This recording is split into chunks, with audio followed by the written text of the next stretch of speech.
We are Chris Lee and Blake Lovell of Southeastern 14, presented by Stakes, here to talk about Kansas's road trip to Missouri in basketball. Lines aren't out as we do this on Friday morning, but Kansas anywhere from about a 2 to 3 point favorite on the computers I'm looking at. This will be an interesting one, Blake. Missouri has played well, but has not exactly played a stellar schedule. Dennis Gates' teams have scored a lot of points. There's been a little bit of roster instability with playing time and stuff like that. But look, Gates has now had about 5 weeks to get players acclimated to his new system, and I'm really interested to see how Missouri stacks up against Kansas. Yeah, I think it's probably more just messing with rotations. I think that's kind of probably been the biggest thing with Missouri. I don't think there's really any cause for concern necessarily. The fact that they played a lot of guys, I think it's just that they've really, I want to say everything they've done to this point is probably to get ready for this game, is to kind of figure out what you have and who you're going to put in certain spots. And, there's been ups and downs in terms of minutes and all that, but I think it's really all about finding the right group. And I think to this point, they found some things that work really well. And, I think that's, look, yes, part of it's going to be the schedule. And I'll talk about in a minute why I think the whole schedule thing has been a little bit overblown. But this is still a very talented team that can put it all together offensively. I think that's undeniable. Their defense is still clearly a work in progress. There's no denying that either. But on the flip side, you're playing a Kansas team that, aside from not looking great against Tennessee, which Tennessee defensively can make a lot of teams not look great, has still been really good this season. Kansas has beaten Duke. They've beaten Wisconsin, NC State, Seton Hall, all those kind of teams. So it's not as though Kansas has fallen off here, but boy, you want to talk about an atmosphere heading into this one. Last year Missouri gets blown out by 37, in Lawrence, but now this game comes to Columbia, and my goodness, what an atmosphere it could be here for this one. Missouri's got 7 guys averaging 9 points or more. I know that's arbitrary, but I don't think anybody in the country has got that. Probably not, yeah, because they have played a lot of guys, and it's just because of how many points they're putting up, right? I mean, this is one of the best scoring teams in the country, and I'll look it up here in a second, but I don't know where they exactly rank this morning as we do this, but I want to say they've got to be in the top. Probably. I don't know. I'll find it in a second, but it's just one of the better. 12th in adjusted offensive. Okay, they're number one. They're number one in the country in points per game, 93 points per game. That's what I should say. I knew they were 1 or 2, but yeah, they're one still. So 93 points per game, and yeah, I mean that's kind of the way you look at it here is, and that's why I think, and I'll just go ahead and say it now. Like everybody's making a thing about the schedule, and yes, they've played one of the worst non-conference schedules if you just look at it from the numbers standpoint, but I think if you just watch them play, and I've said this multiple times, you realize, yes, they've not played a great schedule, and yes, they've had to sneak by in some of these games, but their offensive ability, I think, is going to keep them in pretty much every game they play in. Now, will there be some games where they don't hit shots and they give up a lot of points and maybe they get blown out? Sure. But I just think their offensive ability, whether it's Demoy Hodge, one of the more underrated guys in the league at this point, Kobe Brown, Noah Carter. I mean, Sean East, look at what Sean East has done so far.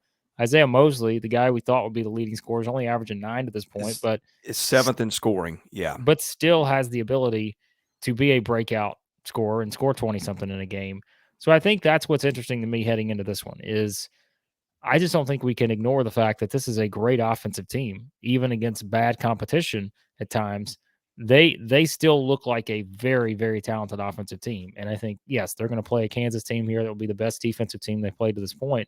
But I just don't have a lot of worries about this Missouri team because if one guy's not scoring, I think they've got a lot of different guys that can score. And I think that's going to be interesting to see what this looks like now against, what is the best defensive team they played to this point. Wichita State wasn't a bad defensive team. But I mean, actually, they're pretty decent when you look at the numbers. But I think this is kind of that step up that we knew it was going to be coming into this game. And I think between Mosley and Hodge and Honor, and even Honor scoring 10 points a game, Noah Carter, all those guys, they've got a lot of different options for guys that can hit that double-digit mark. Well, if you're wondering maybe how much better is Missouri's roster than a year ago. And this is a one-off data point, but Ronnie DeGray III, who played over 25 minutes a game for them last year, is only averaging 5. He was a mainstay of that rotation last year, not talented enough really to crack that rotation this year. And I think that tells you a lot about what Dennis Gates has done with this roster in the offseason. Before we talk Kansas, a quick word from our sponsor, Stakes. You can predict sports better than the crowd for a chance to win NFTs. With Stakes, players can cement their sports predictions against friends, other fans, and influencers forever. Don't let your sports genius go overlooked. Join Stakes and have the best predictions captured in the moment. Go to playwithstakes.com/14. User invite code Southeastern14 for a double welcome bonus. Okay, Kansas. Freshman guard Brady Dick has had a nice year, averaging over 15 a game.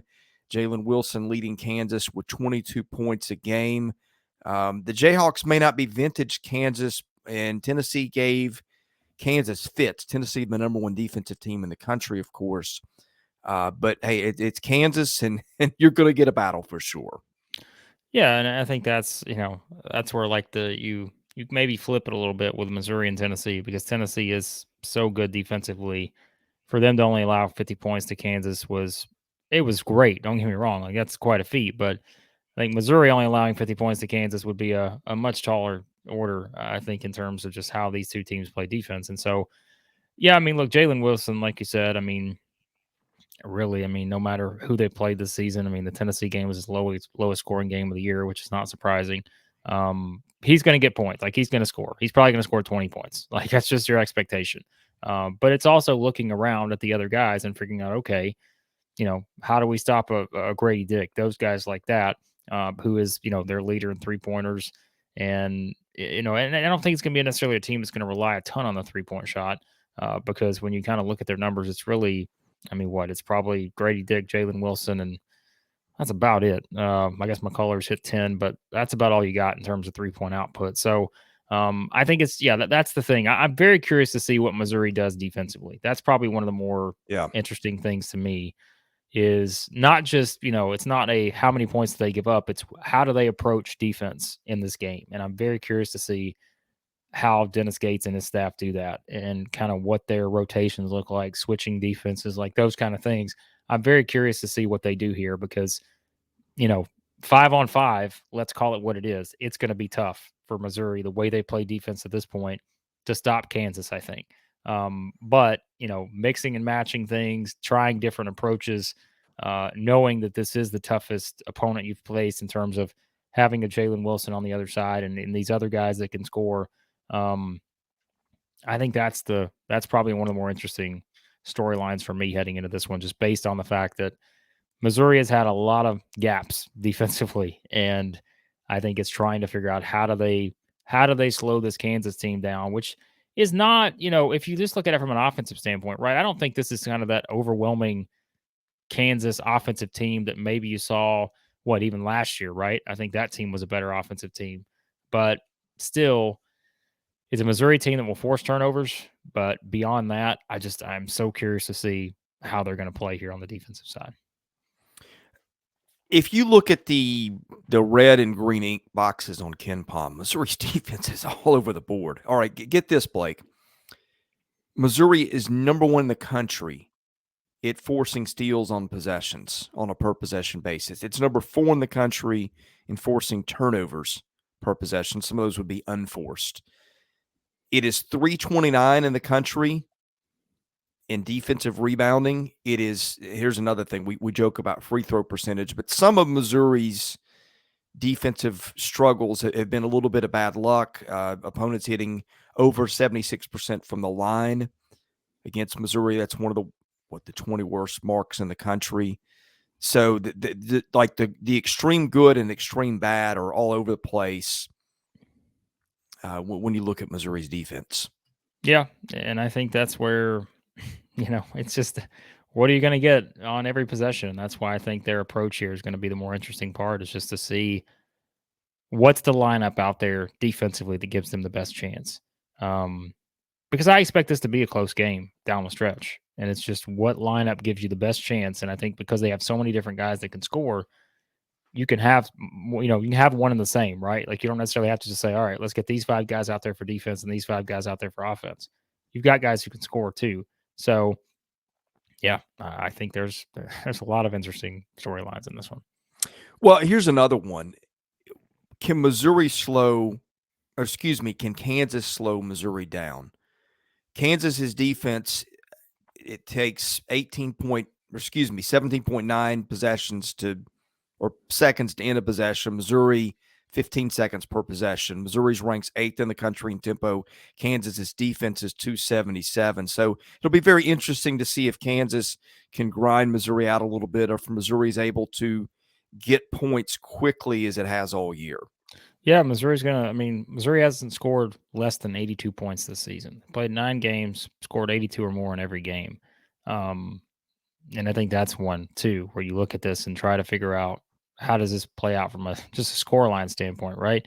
Because you have a Missouri team, like we said, played inferior competition in a lot of games, but it's just stylistically, how does this look on both sides of the floor? Because if you just look at it to this point, has been a team that's really been able to find quick offense, and that's where too I think the forcing turnovers, has helped them find some of that quick offense. And can they do the same here against this Kansas team that is led by a pretty good group in terms of their guard play? So yeah, I'm really interested to see if Missouri can pull this off. Missouri, as we've noted, has really not been tested. Kansas has beaten Duke on a neutral floor. It's beaten NC State on a neutral floor, beaten Wisconsin in overtime on a neutral floor. Had that loss to Tennessee in which they didn't look good. Tennessee just really wrecked Kansas's offense that night. But since then, it's responded with wins over Texas Southern and a absolute demolition of Seton Hall last time out on December 1st. Kansas will be rested, or maybe you could say Kansas will be rusty, depending on how you want to look at that. This is a big test for Missouri, and it's just not been in this spot yet. Really, it's a program in a long time for a big game like this, and certainly this collection of talent, mostly new. This will be Missouri's first big test. It seems like a lot for Missouri to bite off here. You say that, and I'm not as convinced. Well, you are Dennis Gates' agent, so let's get that out there. There's going to be a lot of Kansas fans coming here that are not going to get that joke. But so I'm not as convinced that this is going to be. I'm not saying it's going to be a tough game, but I think there's a lot of people out there, and I said this earlier, that simply believe that Missouri is only a product of its schedule, meaning that it's only 9-0 because it hasn't played a lot of great competition. But I said, if you watch them play, I don't, yes, some of these games have been close, right? SEMO, they win by 7. Penn, they win by 7. Southern Indiana, they win by 6. And a lot of that was on the defensive side of the floor. But I still think when you watch them play and you've seen them from November the 7th to December the 4th, you've seen a team that's gotten better. And I think that they are still kind of not even what they can be just yet. And yet I still think they've got a chance to win this game.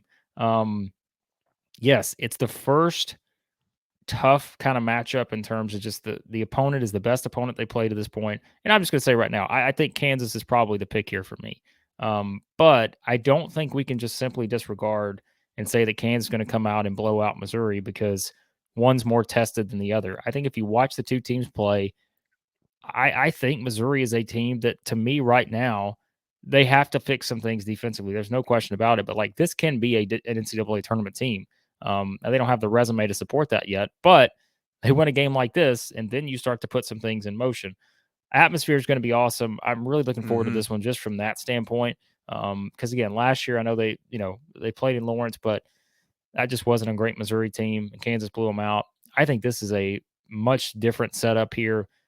Dennis Gates era. There's a lot of positive momentum right now heading into this one. I just think this is going to be so much fun to see these two teams play in Columbia for the first time in it's been probably a decade, right? So I guess I'll pick against my client here, Chris, but I think this is going to be a good game, and maybe I'm wind up being wrong here. And like we said, if we could predict the future, we wouldn't be doing these videos. We would probably be just going out and betting on every single game, knowing who was going to win. But I just think this is going to be a good game, and I do expect it to be kind of close down the stretch. But all that's dependent on Missouri's defense, because I just think that you never know sometimes when they give up some of the scoring they give up. But I think offensively they'll have a chance to be right there. So I'll be honest, Blake. This is going to be the best Saturday for SEC basketball out of the conference probably all season. You got Oklahoma, Arkansas, LSU, Wake Forest, Alabama, Houston is probably going to be the national headliner. You got Auburn, Memphis. You've even got the Valpo Ole Miss grudge match and Yale and Kentucky. I think if I had to pick one game to watch, this might be the one, just because Missouri is a really good basketball school. I know it's dropped off in the last decade with some hard times, but Missouri used to be that best program that hadn't been to the Final Four by a lot of people. You could still maybe make that argument. I think I'd say that for Tennessee. And just seeing how Missouri is with a new coach and in an environment that'll probably be more fired up than it's been in a long time, and to see what Missouri is. Because I think even if Missouri loses this game and it's close, that's a little bit of a validation. I think, like, we know Alabama and Houston are good teams, right? To me, this will maybe say a lot about what Missouri is if Missouri can pull the upset or keep it close. And I think, to me, again, if I had to watch just one game, I might pick this one just for that reason. one more thing quickly, we haven't mentioned the assist to turnover ratio for Missouri. They are taking care of the ball, and again, I know it's against teams that have not been great defensively either, but that's something I think that'll be a big key in this game is, do they continue to take care of the ball the way they have thus far? I think having Nick Honor, having Hodge, having all those guys, Gomillion, I think if they continue to take care of the ball, that's going to be another big aspect of this game. Kansas will force some turnovers, but they're not going to be, I don't think they're going to force a ton. And I think that's a big portion here for Missouri to keep up, is they need to kind of have some of that same stability in terms of running their offense and not turning the ball over a lot, because I do think they're going to give up some points here. So that will be a big part of keeping this game, I think, right there, and trying to make this a close game, perhaps with a chance to win it down the stretch. So. Okay, if you want to bet on this game, it stinks to bet 11 to win 10. With BROTHROW, you can bet 10 to win 10. It lets you bet on all 50 states because BROTHROW is not the house. Bettors have a fair chance of winning. It's the only sports betting platform that doesn't take a cut. You don't have to make a deposit. You just have to have an account. No minimum bets, no need to connect your bank account. You match up with other bettors. The winner pays, or the loser pays the winner directly. The hassle-free sign-up process gets you through in just a few seconds. You're going to love BROTHROW. And what you need to do is go to brothrow.com. That's BROTHROW.com /SE14. Join our community of bettors, have some fun, and support one of our partners. Okay, he's Blake Lovell. I'm Chris Lee of Southeastern 14. Hit that subscribe button so you can watch all our previews. We'll see you again soon.